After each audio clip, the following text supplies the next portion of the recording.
Expert हमारे साथ जुड़ चुके हैं। बहुत स्वागत है आप सभी का।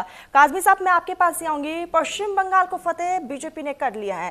काफी कोशिशें, काफी जद्दोजहद भी देखने को मिली और अब सभी की नजरें जो है उत्तर प्रदेश 2027 पर टिकी हुई है। क्या लगता है पार्टी की तरफ से किस रणनीति को अपनाया जा सकता है? क्या पश्चिम बंगाल में पार्टी ने जिस रणनीति को अपनाया है वही रणनीति उत्तर प्रदेश में काम आएगी? तरन्नुम जी, पहले तो आपको गुड मॉर्निंग और मेरे जितने को पैनलिस्ट हैं उनको भी गुड मॉर्निंग। दूसरा ये है, देखिए आपका नैरेटिव अच्छा है या बुरा है, एंड ऑफ द डे जो जीता वो सिकंदर, जो हारा वो पोरस। देखिए कुछ ना कुछ पॉलिसीज, कुछ ना कुछ जो ग्राउंड वर्क है, जो काम करने का तरीका भारतीय जनता पार्टी का है, खासकर लोगों के बीच में। देखिए इलेक्शन अभी जीती है और साथ ही यूपी का बिगुल बजा दिया उसने, भारतीय जनता पार्टी ने। इसी तरह बिहार का जब इलेक्शन तरन्नुम जी इन्होंने जीता था तो शाम को प्राइम मिनिस्टर, होम मिनिस्टर और इनके नेशनल प्रेसिडेंट जो है वो बीजेपी हेडक्वार्टर में वेस्ट बंगाल का बिगुल बजा रहे थे। यही एक तरीकाकार होता है। अगर आपने ज्यादा से ज्यादा स्टेटों में अपनी जो जीत है वो दर्ज करवानी है, देखिए आपको कनेक्ट होना पड़ेगा लोगों के साथ। रोजमर्रा के जो मुद्दे हैं उनके साथ विचार विमर्श करके उन पॉलिसीज को प्रोपोगेट करने की जरूरत होती है अगर पार्टी को मजबूती से काम करना है या आगे बढ़ने की जरूरत है। अब बिल्कुल जैसे आपने ये रिजल्ट सुना, इसका थोड़ा बहुत असर जो है बाकी स्टेटों में, चाहे पंजाब हो, उत्तर प्रदेश हो, वहां भी पड़ेगा। लोग सोचते हैं कि भैया यही मरकज में सरकार है, इन्हीं की सरकार अगर किसी स्टेट में बनती है तो उसका फायदा जो होता है, डबल इंजन सरकार जिसको ये बोलते हैं, तो वो फास्ट ग्रोथ होती है, फास्ट प्रॉस्पेरिटी आती है, फास्ट चीजें जो है वहां डेवलप होती है। ये एक विचारधारा जो है लोगों के दिमाग में हमेशा रहती है। वेस्ट बंगाल में हम सुन रहे थे कि आयुष्मान भारत का कार्ड तक ममता जी ने वहां इंट्रोड्यूस नहीं होने दिया, जो मैं समझता हूं एक नुकसान है वेस्ट बंगाल के लोगों के लिए। जो आम जन एक हर इंसान के साथ 5 लाख रुपए का हेल्थ इंश्योरेंस जुड़ा हुआ था, तो इस चीजों से लोगों को बहुत फर्क पड़ता है। आज भी हिंदुस्तान अभी उतना डेवलप नहीं हुआ है या उतनी विकसित नहीं हुआ है जितना हम देखना चाहते हैं। विकसित तभी होगा जब कोऑर्डिनेटेड वे में स्टेट की मशीनरी और सेंटर की मशीनरी आपस में काम करती है। नेचुरली उससे लोगों को बहुत भला होता है, फायदा होता है। और सेंट्रल स्पॉन्सर्ड स्कीम जो होती है, हर स्टेट की एनुअल बजट से कहीं गुना ज्यादा सेंट्रल स्पॉन्सर स्कीम हर स्टेट में जो है वो दी जाती है और उसका अल्टीमेटली फायदा जो होता है हर कॉन्स्टिट्यूएंसी में हर लोगों को होता है। तो मैं समझता हूं कि जिस तरह से बीजेपी, देखिए मैं ये नहीं कहता हूं कि वो सेकुलर क्रेडेंशियल्स पे काम करते हैं, वो पोलराइज नहीं करते। देखिए जो भी करे, आपका नरेशन जो भी हो, एंड ऑफ द डे लोग जो एक्सेप्ट करते हैं जमहूरियत में, लोगों को जो चीजें भाती हैं और लोग आपको वोट करते हैं, हमको उसी की तरफ, उसी को देखना है और उसी की राह पे आगे चलना है। सोहेल साहब, ये कहना बिल्कुल गलत नहीं होगा कि पश्चिम बंगाल जो है मात्र वो सिर्फ एक ट्रेलर है। 2027 उत्तर प्रदेश अभी पूरा पिक्चर बाकी है। यहाँ पर बीजेपी प्रचंड बहुमत से जीतती है और बूस्टर डोज जो है कहीं ना कहीं उत्तर प्रदेश में मिलेगा। मैं आपके पास ही आऊंगी तिवारी साहब। 7 ऐसे फैक्टर हैं जो पश्चिम बंगाल में काम आए हैं। मुस्लिम फैक्टर, महिला फैक्टर, माइग्रेंट फैक्टर, मतवा फैक्टर। आऊंगे मैं आपके पास। नितिन नवीन क्या कुछ कह रहे हैं, आपको सुनाते हैं। माननीय प्रधानमंत्री जी नरेंद्र मोदी जी जो राष्ट्र नायक के रूप में लगातार इस देश में प्रधान सेवक के रूप में जिस रूप से काम कर रहे हैं और विकास के साथ साथ हमारी विरासत और संस्कृति को भी संजोते हुए आगे लेके जा रहे हैं। और मैं मानता हूं कि पश्चिम बंगाल की संस्कृति को और पश्चिम बंगाल की विरासत को किसी के नेतृत्व में आगे बढ़ सकता है तो निश्चित रूप से प्रधानमंत्री नरेंद्र मोदी के नेतृत्व में। और मैं मानता हूं पूरे देश की जनता ने जो कसक कुछ रह गई थी 2024 के, उस कसक को, जनता के मन में जो टिस था, उसको कहीं न कहीं लगातार विजयश्री देकर जनता अपने मन के भावना को व्यक्त कर रही है। मैं आज माँ काली के दरबार में आया आशीर्वाद लिया हूँ और यही कामना करता हूँ कि पूरे देश और पश्चिम बंगाल और समस्त सभी राज्यों में सुख, शांति, समृद्धि रहे और विकास और विरासत के संकल्प के साथ हम आगे।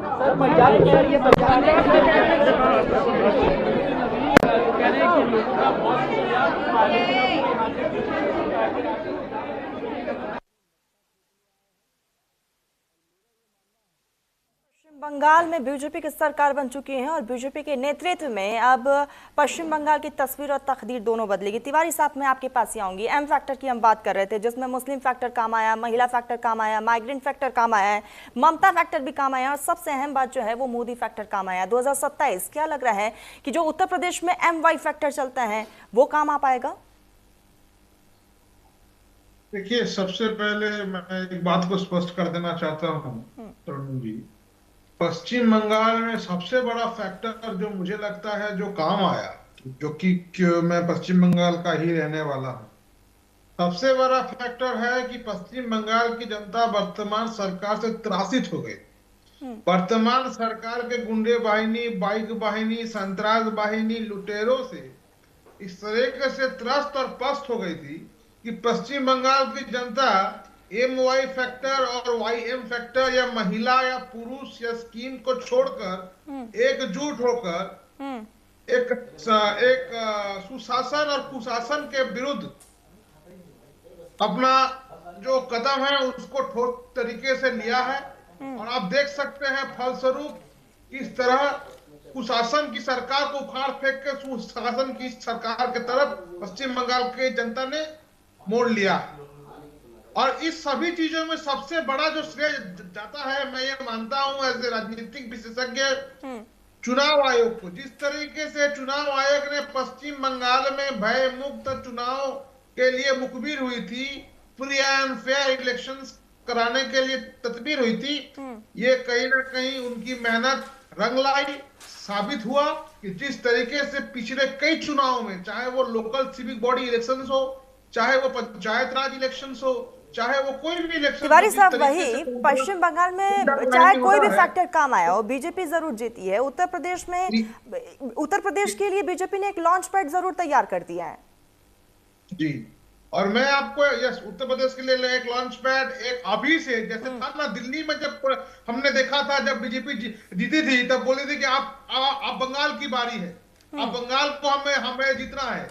उसी तरीके से अभी हम लोग देख पा रहे हैं कि जैसे ही बंगाल में प्रचंड बहुमत से भाजपा सरकार जीती है, अब इनका नारा यूपी की तरफ है। लेकिन मैं एक बात और आपको स्पष्ट कर दूं तरन्नुम जी, जिस तरीके से एंटी इनकम्बेंसी भी काम किया है पश्चिम बंगाल के ममता सरकार के लिए, व्यक्तिगत तौर पे ये मैं मानता हूं पश्चिम बंगाल की सरकार और स्पेशली माननीय मुख्यमंत्री, एक्स मुख्यमंत्री ममता बनर्जी जी के लिए सबसे बड़ा जो सर दर्द, जो एंटी इनकम्बेंसी जो बढ़ चढ़ के इस वोट में सामने आया था, वो है उनकी खुद की पार्टी के और भी नेतागण, कर्मीगण, उनके पार्टी के और भी वरिष्ठ नेता लोग जिस तरीके से वो आम जनताओं के साथ उनका दुर्व्यवहार से लेके इंसान को इंसान ना समझना, दुर्नीति, तोलाबाजी, लुटबाजी, कटवनी, जिस तरीके से पश्चिम बंगाल की जनता को त्रस्त और प्रस्त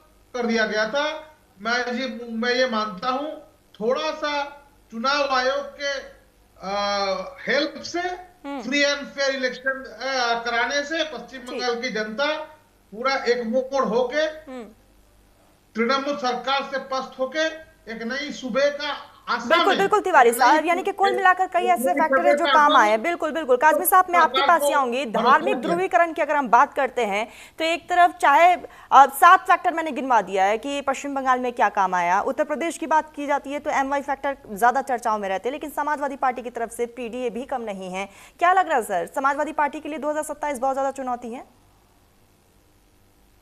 देखिए, हार के जो तरन्नुम जी रीजंस होते हैं वो मल्टीपल होते हैं, और जीत के रीजन जो होते हैं वो 2-4 ही होते हैं। कड़ी मेहनत, पीपल कंटैक्ट, और उन चीजों को बताना लोगों से, जो कोताहियां सरकार से, पिछली सरकार से जो रूल कर रही होती है उनमें होती है, और लोगों को उसमें बिल्कुल कन्विंस करना कि अगर हमारी सरकार आती है तो ये चीजें उस स्टेट के लिए वेलफेयर के आगे रास्ते खोल देगी। देखिए, हिस्ट्री इन मेकिंग हो गया। अगर ममता जी जीती तभी हिस्ट्री इन मेकिंग था, लेकिन भारतीय जनता पार्टी के लिए एक जबरदस्त हिस्ट्री इन मेकिंग हो गया कि भैया एक ऐसी स्टेट जहां उनका वजूद ही नहीं था, 2015-16 के बाद उन्होंने शुरुआत की थी, और 2026 में वो भारी बहुमत से सरकार बना रहे हैं। तो इसका मतलब है उनका कनेक्ट जो है, उनका जो काम करने का तरीका है वो जबरदस्त है, रिमार्केबल है, पीपल सेंट्रिक है, और पीपल सेंट्रिक अप्रोच से पीपल विल जो है उस पार्टी को प्रिवेल करके। आपको बोलना चाहता हूं जी, आपको अगर इंटरप्ट करना चाहता हूं सर, कि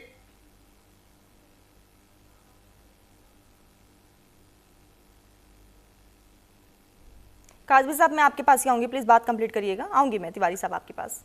तो इसलिए देखिए, अब यूपी में भी अगर आप ओवरऑल देखें तो गुंडा राज जो है तरन्नुम जी, उस पर काफी लगाम लगी है, माफिया उस पर काफी लगाम लगी है, डेवलपमेंट जो है वो ओवरऑल सारी स्टेटों में अच्छी हो रही है। लेकिन यूपी मुझे लगता है पाकिस्तान से बड़ा एक स्टेट है, उसमें डेवलपमेंट जो है काजमी साहब, पश्चिम बंगाल में हमने देखा कि घुसपैठ के मुद्दे को हिंदुत्व से जोड़ा बीजेपी ने और उसका फायदा भी मिला है। क्या उत्तर प्रदेश में भी ऐसी ही राजनीति और ऐसी ही रणनीति बीजेपी की तरफ से 2027 के लिए तैयार हो सकती है?